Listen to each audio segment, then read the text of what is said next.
France 24, LCP. Public Sénat présente.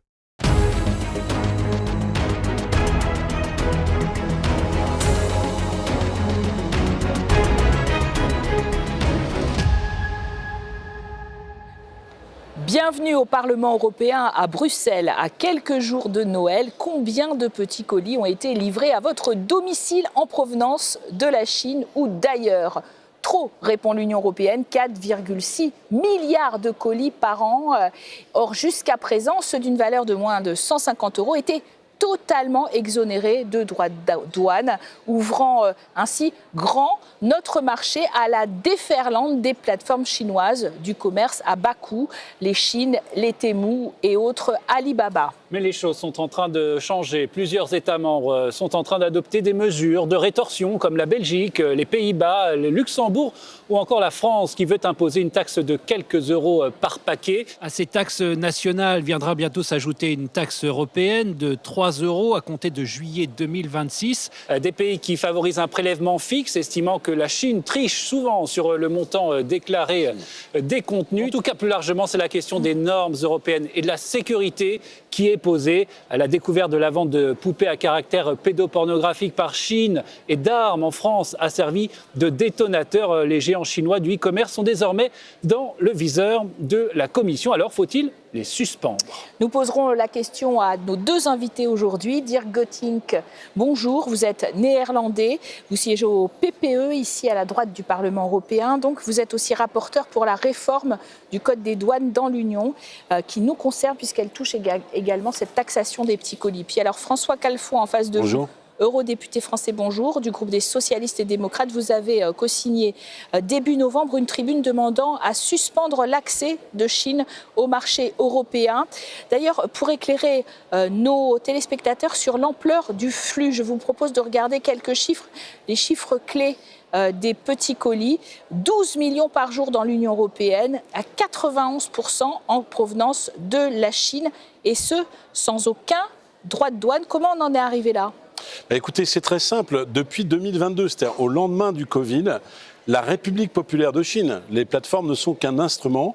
Et avec la fermeture du marché américain, ont décidé de déverser l'excédent de production. Chaque mois, il y a un excédent de production énorme en Chine qui n'est pas absorbé par le marché intérieur. Et ils ont décidé de cibler l'Union européenne pour déverser leurs produits subventionnés, leurs produits frauduleux à 80%.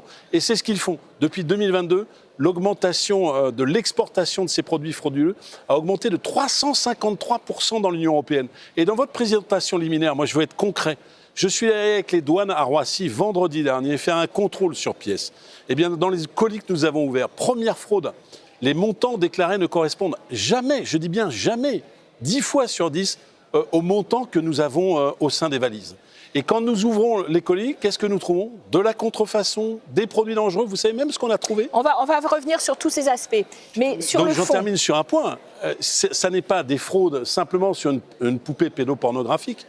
C'est une fraude systémique organisée par le gouvernement chinois qui, un peu comme la cavalerie, sait que l'Union européenne, certes, va sanctionner, mais des années après, il sera trop tard pour le commerce, pour la production européenne. Alors, Dirk Gottink, en tant que libéral, j'imagine que vous êtes supporter du libre-échange et du pouvoir d'achat. Au fond, les Européens sont devenus accros à ces produits parce qu'ils sont peu chers. Est-ce qu'on peut vraiment leur reprocher? Moi, je ne sais pas pourquoi vous collez cette étiquette, mais je pense que je partage une grande partie de l'analyse.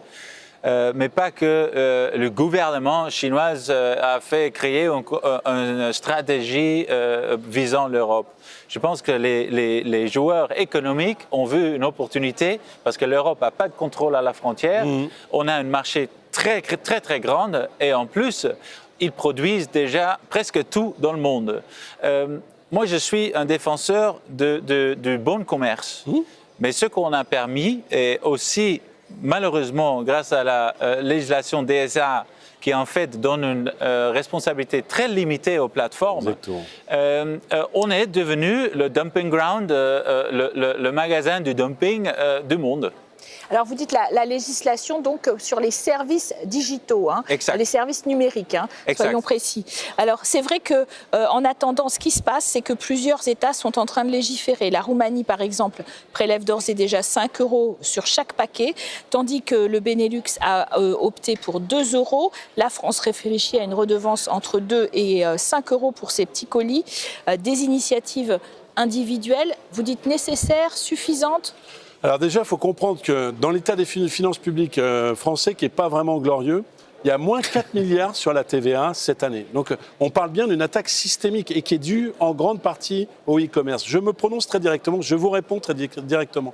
On parle d'une taxe à 2 € sur les petits colis. Moi, je pense que c'est largement en deçà de ce que cela devrait être. On devrait être plutôt dans du 6 ou 8 € pour compenser tout l'argent qui est détourné. Ensuite, je rejoins mon collègue du PPE qui a fait un grand pas contre la concurrence mondiale qu'il promeut par ses positions politiques. Je le rejoins sur le fait que nous ne sommes pas contre le e-commerce s'il y a une fair competitiveness, c'est-à-dire s'il y a un juste échange. Mais aujourd'hui, il n'y a pas de juste échange, car vous avez 80% de produits frauduleux. Et la question qui est posée, c'est que c'est un choix civilisationnel. Aujourd'hui, quand nous allons dans les villages européens, il n'y a plus de commerce. Aujourd'hui, nous avons les plus grandes difficulté à produire les biens de première nécessité. À la veille de Noël, très peu de jouets français, 80% de jouets chinois.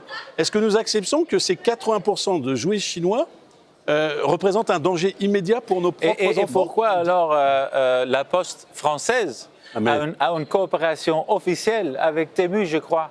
Alors et dans plein de domaines. Et Shein a ouvert son premier magasin à Paris. Alors je reviens sur Mais vous faites bien m'interpeller.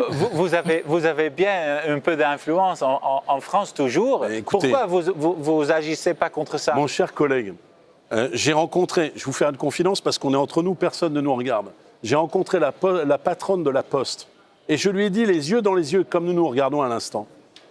Comment pouvez-vous, service public postal, vous regarder dans la glace le matin en faisant en sorte que vos facteurs, qui sont des agents de service public, qui sont les agents de l'équilibre du territoire, distribuent chez les Français des contenus, des contenants, des caisses dans lesquelles ils savent que 8 à 9 objets sur 10 qui vont distribuer est frauduleux. Et je le dis à l'État français. Et ce n'est pas que le cas en France d'ailleurs. Il y a plein de pays qui font ça. Et je le dis à l'État français puisque la Poste française appartient à la Caisse des dépôts et à l'État français. Il faut que la Poste française... Revenons sur cette histoire de taxes. Des petits colis d'Irgeting. On voit que pour l'instant, ça se fait plutôt en ordre dispersé. Chaque État, est-ce qu'il faudrait une réponse européenne ? Et pourquoi ? Parce que si on commence à Roissy, j'étais aussi là, si on commence à contrôler à Roissy ou à Amsterdam, demain, les cargos ils vont vers Francfort ou Leipzig ou un autre aéroport. Et si les taxes ne sont pas les mêmes dans chaque pays ? Il faut faire une solution européenne. Il ne faut pas jouer la nationale et surtout pas que pour des raisons financières. Je suis très critique aussi par rapport à l'initiative belge, française, mais aussi néerlandais. Ça ne fonctionnera pas. On va juste bouger les flux des produits. Et juste en septembre, on a dépassé déjà le montant de l'année dernière en termes de petits paquets. Vous avez compris que M. Clalfon disait que ça allait dans les caisses de l'État français, qu'on avait bien besoin.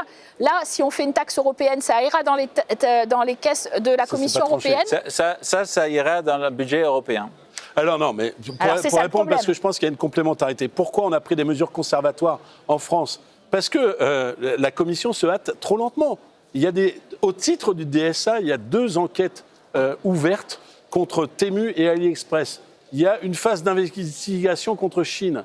Mais le temps que la Commission européenne agisse, prenne les sanctions qui sont prévues dans le DSA, il va se passer 3 ou 4 ans. Je viens à votre point, c'est le plus important. Oui, c'est par la réforme du code douanier que nous pourrons réellement agir. Parce qu'aujourd'hui, les plateformes de ces places de marché, comme on dit, disent « je ne suis pas responsable de ce qui est vendu ». Eh bien, il faut les rendre responsables à la fois de la collecte de la taxe et du contenu. Et ce sera beaucoup plus efficace. Et pour répondre très précisément à votre question, si nous taxons, je pense que ça alimente l'autorité douanière européenne et ça alimente à la fois le budget de la Commission. Oui, il faut des ressources propres et pourquoi pas les efforts des douanes des différents États membres. Là-dessus, je pense qu'il faut être très ouvert. Oui, et le problème vraiment dans la législation, c'est qu'on traite YouTube et Facebook avec les mêmes législations que Temu et Shein. Le Digital Service Act. Mais les vidéos online, ça n'a pas le même impact que les colis. Ça ne peut pas mettre en danger des enfants avec des jouets qui sont pas... Encore que les Alors contenus justement, vidéo... on va venir sur cet aspect. Les ONG s'inquiètent de cet aspect des choses, le manquement des objets exportés vers l'Europe aux normes de sécurité. Cet expert en plastique de Greenpeace tire la sonnette d'alarme. On l'écoute.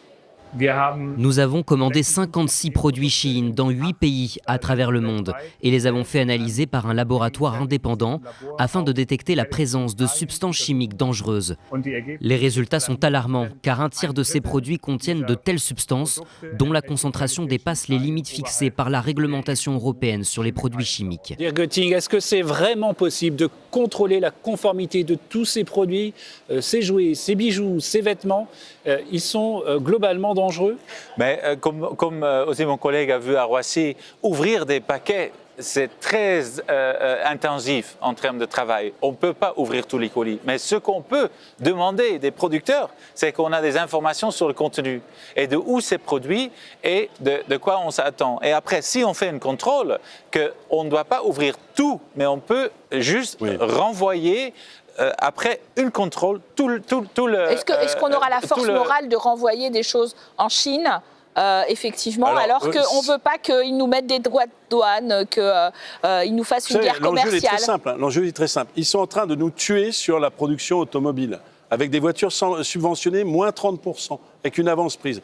Et là, ce dont on parle, c'est toute la production du B2C, c'est-à-dire toute la production des objets électroniques, des jouets, du textile. Donc attention, il ne faut pas penser aux mesures de rétorsion de la Chine. Je vous signale que depuis hier, j'ai vu le chiffre, il y a plus de voitures chinoises vendues en Europe que de voitures européennes vendues en Chine. Donc ça y est, ça s'est inversé. Donc si on ne fait rien, on va mourir guéri. C'est ça le sujet. Deuxième sujet, puisque vous l'avez posé en introduction de ce débat, à titre conservatoire, je viens de voir votre reportage, mais c'est le cas partout, il faut ne pas avoir peur de suspendre les plateformes tant qu'elles ne se mettent pas en conformité. Ça, c'est la deuxième chose qui m'apparaît. Est-ce qu'on peut suspendre aujourd'hui les plateformes? La Commission européenne peut faire ça, mais seulement après des années de recherche.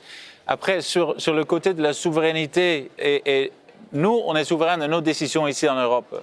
On ne va pas se mêler avec la législation en Chine. Et je pense qu'ils vont comprendre que nous, si on légifère et nous, on contrôle, ils doivent simplement accepter que nous, on fait des lois. Et si vous voulez jouer sur notre marché, vous avez des règles à suivre.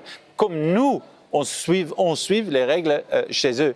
Et c'est ça qu'on doit expliquer aussi aux Chinois. Je suis sûr qu'on peut le faire. François Calfon. Donc sur les temporalités, en fait, on a un petit écart sur les temporalités, mais mon collègue va venir à des positions beaucoup plus socialistes. Ça n'est pas un gros mot. Je pense qu'il a du chemin à faire. Je ne suis pas tribal, monsieur. Je ne suis pas tribal comme vous, apparemment. Mais nous nous rapprochons sur beaucoup de points. Moi, je dis qu'il faut appliquer le principe de précaution maintenant. Si nous édictons des règles claires et nous soutenons la réforme douanière, alors ceux qui jouent au jeu avec l'Europe, ils joueront avec nous parce que c'est un débouché très important pour eux, pour l'export, avec nos règles. Aujourd'hui, ils se jouent de nos règles et c'est très différent. C'est-à-dire que pendant que l'Europe prend du retard, eux, ils passent leur temps à sourire. Donc nous, on continuera à mettre la pression sur la Commission européenne qui prend du retard. C'est comme la cavalerie, elle arrive toujours après. Dans les westerns, on a l'habitude de ça. Eh bien, nous demandons, groupe socialiste, groupe SND, et j'espère que ce sera partagé par d'autres, l'ouverture d'une commission d'enquête sur les produits frauduleux. On va écouter cette réponse de la Commission européenne. Les poupées sexuelles ressemblant à des enfants n'ont pas leur place sur Internet. Les armes, les jouets dangereux n'ont pas leur place sur Internet. Mais nous savons, grâce aux autorités françaises, que Chine a vendu tous ces produits en France et nous prenons ça très au sérieux, bien sûr. Nous avons de sérieuses indications que Chine pourrait présenter des risques plus systémiques pour nos consommateurs dans toute l'Union européenne. Du coup, est-ce qu'on doit les sanctionner? Pourquoi on ne les sanctionne pas en France? Est-ce que la Commission doit attendre toute cette longueur d'enquête dont vous avez parlé? Mais le problème, c'est qu'on ne les a pas fait responsables pour les produits qu'ils mettent sur notre marché. Et on doit créer une loi, et on essaie de le faire dans la réforme de la douane. Mais le DSA les enlève de la responsabilité. Et c'est ça que la France a découvert avec ses poupées. Parce qu'ils peuvent signaler que ça ne va pas, ce produit, ils vont l'enlever, mais les jours d'après, ils reproposent des produits qui sont complètement illégaux en Europe. Je suis à moitié d'accord. C'est-à-dire que la Commission européenne, il y a 2 enquêtes AliExpress et Temu, ils mettent un temps infini à rendre il n'y a pas le résultat des enquêtes. Donc on demande à ce qu'ils le fassent. Ensuite, est-ce que le DSA est le bon outil? Évidemment qu'il faut la réforme douanière. Mais la France n'a pas attendu, puisqu'il y a une dizaine de fédérations professionnelles qui, pour les raisons de commerce déloyal, distorsion de concurrence, ont poursuivi devant le tribunal judiciaire de Paris la plateforme AliExpress, Chine et Temu. Et il y a le gouvernement français, au titre de contenus illégaux, et je parle notamment d'une partie qui concerne le droit pénal sur la promotion de la pédocriminalité, qui poursuit Chine devant la juridiction française. Pierre Götting, je vais me faire l'avocat, non pas du diable, mais des petits consommateurs européens. Est-ce qu'on ne va pas les pénaliser si on a introduit des taxes? Ce sont des produits à bas coût, parfois superflus, mais parfois nécessaires aussi pour certains Européens. Mais ils payent déjà le prix. On a vu, il y a un vol de l'État des revenus fiscaux sur une échelle industrielle. Ils payent déjà le prix sur la chimie qui se trouve dans ces produits qu'ils sont en train d'acheter, sur les frais de tous ces déchets que ça crée. C'est qui paye ça? C'est les autorités publiques, c'est les contribuables qui payent ça. Du coup, on doit beaucoup plus investir dans les douanes et dans les inspections, parce que ces types d'inspections qu'on a vus dans votre reportage, on n'a pas assez de capacité en laboratoire pour vraiment combattre ça, parce qu'à la douane à Roissy, il n'y a pas un énorme laboratoire à côté qui fait les contrôles, aux Pays-Bas non plus. Et c'est ça un problème. On doit regarder beaucoup plus le contenu des produits. Est-ce que c'est pas cher Chine par rapport à ce qu'on produit? C'est très cher Chine. Si vous achetez un jouet pour enfant, une peluche, et que votre enfant ingère l'œil de l'ourson et que vous passez 8 heures aux urgences un 25 décembre, je peux vous garantir que c'est très très cher. Donc acheter de la sécurité européenne, acheter du CE, même si au moment de dépenser, c'est un peu moins cher. Bon, c'est la promotion de Buy européenne avant, évidemment, les fêtes de fin d'année. Merci à vous de nous avoir suivis. Voilà, merci à vous et bonne suite de programme sur nos chaînes.